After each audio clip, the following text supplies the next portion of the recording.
live. Nick, what's up, dude? Hey, how you guys doing? We're doing okay, I guess. If you're asking from like a Saints supporter situation, how's the Who Dat Nation doing, right? I would say maybe not so good. And let's start with the big news of the day, which is this Mike Thomas news about the surgery, Nick. And the big question is, why did Mike Thomas wait till June to have this surgery? You've done some reporting on this, and according to New Orleans.football, after the season ended, he met with a specialist. Specialist says, look, maybe we can rehab our way out of this thing. Let's circle back in a month, see where we're at, and then we'll make a decision then. The second meeting never took place. That's the mystery, the million-dollar question. Nick, do we have any insight as to why that second meeting never took place? I mean, that is the mystery. Nobody's really heard from Mike since the season ended. Just, all I know is that he did see that specialist. The return visit didn't happen. And then when he was mandated to go to camp, the first time that the Saints could mandate him to be back in the building. And look, that's not uncommon for guys to go away and not come back until around June or until OTA start. When he came back, they got to look at that ankle and said, hey, you got to go get this taken care of. And that's when he got it taken care of. But look, I don't actually know what happened between the second visit that didn't occur until June. And, I'm guessing that there was some rehab effort there, and then the rehab just didn't work. And, I think it's probably easy for an athlete to believe that they're doing better than they actually are. I mean, You have to have confidence in your body, and you're probably walking on it. And then, one day you go out there to run, and then it's this isn't working the way it should. And, these things kind of happen. But, just that little bit of lack of communication, and that it's not an ideal situation. I don't think that this is something that you spin out and you say, oh, this is like Scottie Pippen, where he would say, you know what, I'm going to rehab on your time. I think Mike genuinely wants to play football. I just think that this situation had a very unfortunate handling from the off season until minicamp. And now here they are. He's going to be out for probably 4 months, and I do think this is a blow for the team, and it's a tough spot to try to fill this late in the year. They just got Chris Hogan. I don't think that's the guy you bring in and say that's a 1-for-1 replacement. Whoa, 7-Eleven, 7-Eleven, always open. Hey, he's coming fresh off the professional lacrosse, though. I mean, Nick, that's an athlete right there, dude.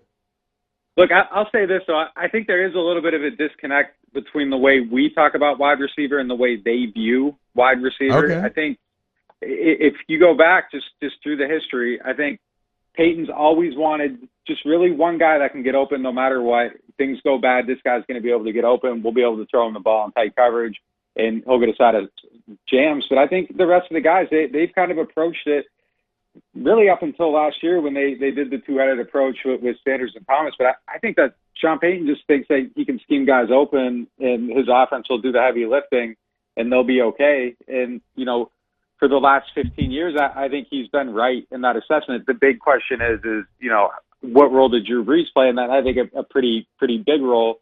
So, for me, my concerns really, if you tell me that they're okay at quarterback, I think my primary concerns are still more on defense than offense, because I do believe that he knows how to get guys open, but so much resides on the unknown at quarterback, and there's just such a difference between Drew Brees and, Jameis behind door number 1, Payton behind door number 2, and that's really, for me, still where the question resides. Is quarterback good? Okay, it's good. I think they'll find a way to go 3-3 or whatever through the first 6 games. Mike's back, Onyemata's back, and I think they'll be okay. If it's sketchy, I think then you start to see these problems, and you start to wonder, where was the second wide receiver for this group? Well, Nick, I think you can rest easy because we've talked to one-on-one. And, I mean, I think it's clear that we're talking about a direct, maybe even an upgrade over last year, Drew Brees and Jameis Winston. Look, in all seriousness, Nick, so Thomas is on the PUP list now. If he remains on the PUP through August 31st, then he's automatically out those first 6 games. Do you see him returning? Because I don't know when in June he had this surgery. Do you see him potentially returning before Game 6? I think there's a possibility. I mean, hopefully they don't rush it. You don't want to end up in a situation where you try to get back for week 7 and it ends up costing you week 8, 9, and 10 or something like that. So I think they'll be smart about it, especially after last year, just how it never really got healthy. But yeah, I mean, I think there's a chance for it, you know. And then the interesting thing is, if the guy comes off PUP, they got to practice.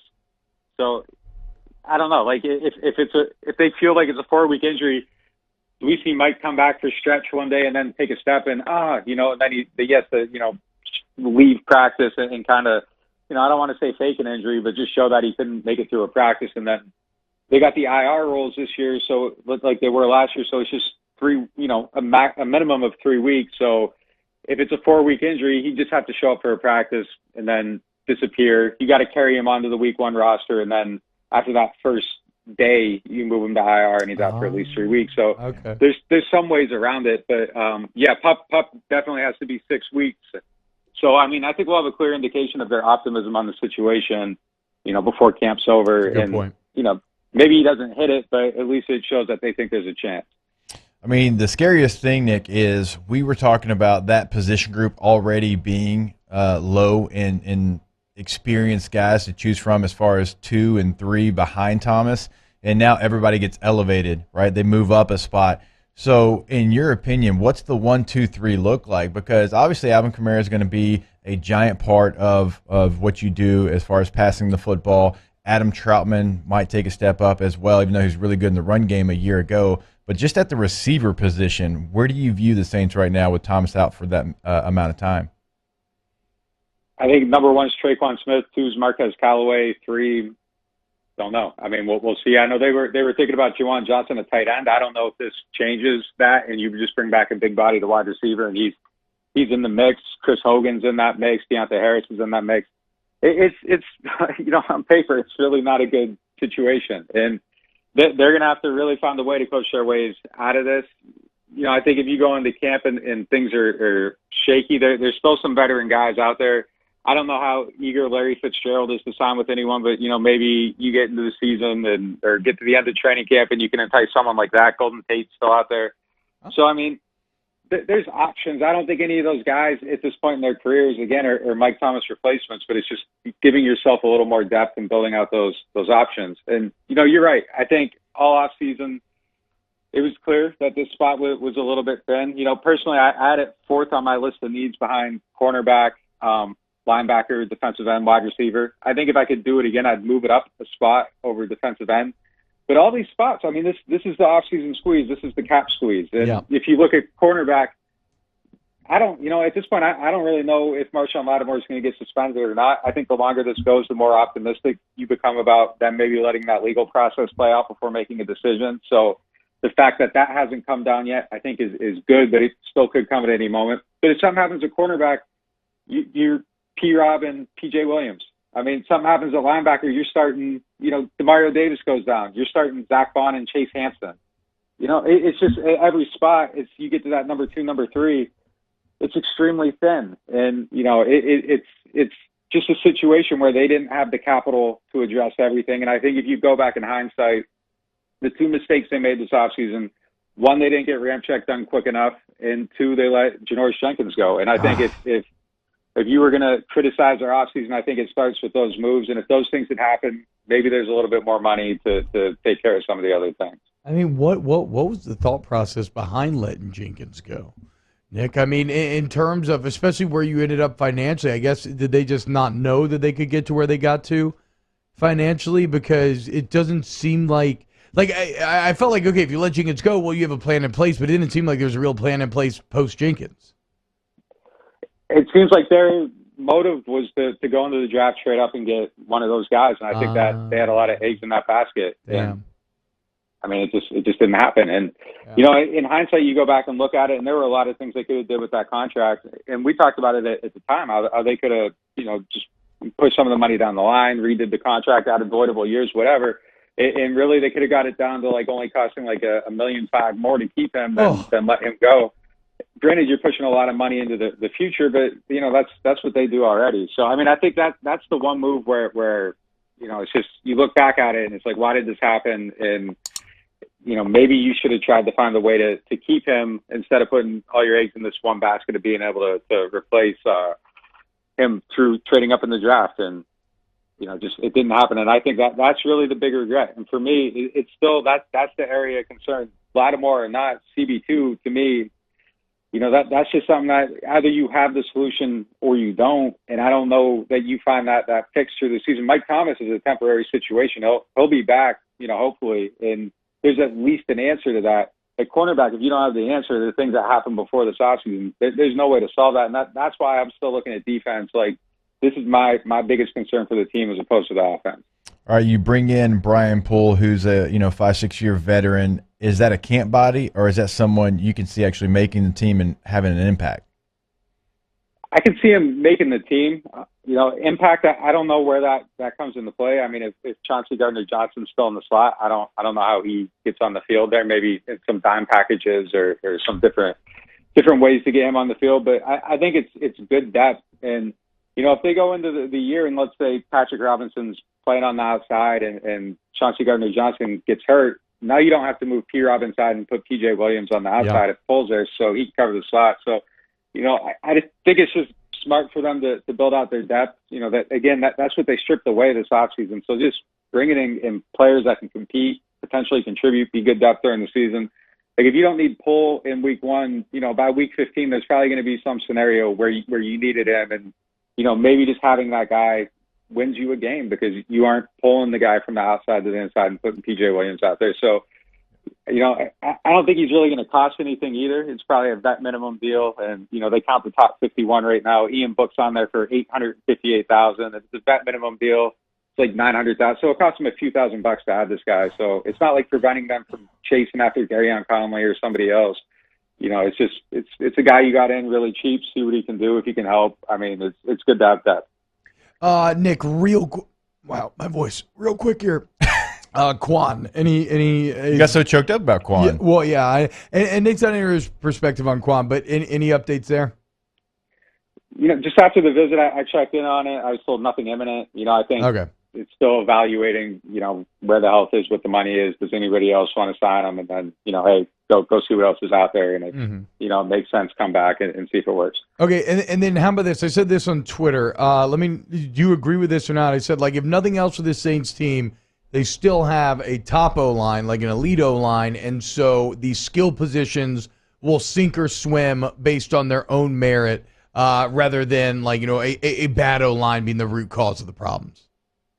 It might be elite. Is Cesar Ruiz good? If he's good, I mean, I think that's definitely true in that it helps those guys. They have time to get open, and it's not, Marquez Callaway doesn't have to be open at a moment's notice to, snap the ball off. At least allows them to, like you said, sink or swim on their own attributes. They got time to get open. So if Ruiz can block well, yeah, I think you can do a lot with that offensive line and maybe protect some of those deficiencies from showing all the way through. Nick Underhill. At Nick_Underhill, NewOrleans.football is a site. Again, I cannot encourage you enough to go sign up if you're a Saints fan. The insights are just absolutely fantastic. The reporting is. Nick, anything else that you want to push the people towards? Training camp starts Thursday. Camp reports every day. We track every throw, every route, everything. So if you're into all that stuff, we'll have it on the site. Yes. Nick is the beautiful mind of Saints coverage. He's like Russell Crowe back there with his yarn. I mean, keeping every single play. He's not exaggerating. Every single play tracked and taken down. Nick, thank you so much, man. Yeah, thanks for having me. Okay, so that is interesting, right? Because that is the guy who is as in the know as anybody in the media, and he, too, is trying to make sense of the Mike Thomas situation like we are. And it's like I said in the video yesterday, I don't think it's full Pippen level. I really don't think it's like that. I think, if anything, it was probably just being a little, and whatever, this sounds so weird because I'm not this man's dad or anything. It just feels maybe like a little irresponsible or immature, right? That he probably thought his ankle was getting better. He's working out on it. He's doing the rehab. He's like, oh, it's improving. I don't need to go to the doctor again. When even if you feel like it's 100%, if, as you said, Jake, if you're the face of the franchise, you got to take care of your business. Yeah. Like, he needed to go back in for that second evaluation no matter what. No, you had to, because it is something. It's not like this is really – he's had some problems with this before as well. So it's been something that has kind of nagged him. It goes back to last September. Right. It's that same injury. Yeah, you had to be on top of this, and you are the face of the franchise now. So a little surprised that this is where we're at, and I'm sure that there's a lot of people inside that building that are just not happy because like the offense was going to run through Kamara and Michael Thomas, and now you lose one of those weapons, so it devalues your other weapon because teams can focus on a singular weapon, and you don't know who those people stepping up in that position. Like Nick covers the Saints better than anyone, right? He couldn't give us a number 3 receiver. No, I mean it's like, again, in that video yesterday we talked about it, where the Saints attack doesn't have the depth, it doesn't have the full volume that you want, but you were going to make up for that by having these just two mountaintops, these two just giants, and they were commanding so many resources that other guys could succeed. Well, that all crumbles to dust when you only have one giant. And the only thing that can maybe be different than last year, but I don't even know how impactful this can be in light of all the other losses, is that at least Jameis can threaten you vertically now, so maybe Kamara has a little more room to operate, because last year was the double-edged sword of no Mike Thomas. Let's focus on Kamara, but even then you had Emmanuel Sanders, right? But let's focus on Kamara, and defenses were playing hyper shallow. So, oh boy. Oh, and Aaron Rodgers reported Saints camp. So let's talk about it next. Or, excuse me, Packers camp. Oh, wait, Saints. Yeah, Saints. Tell me everything. It's called a Freudian slip right there. All right, more on QB when we get back.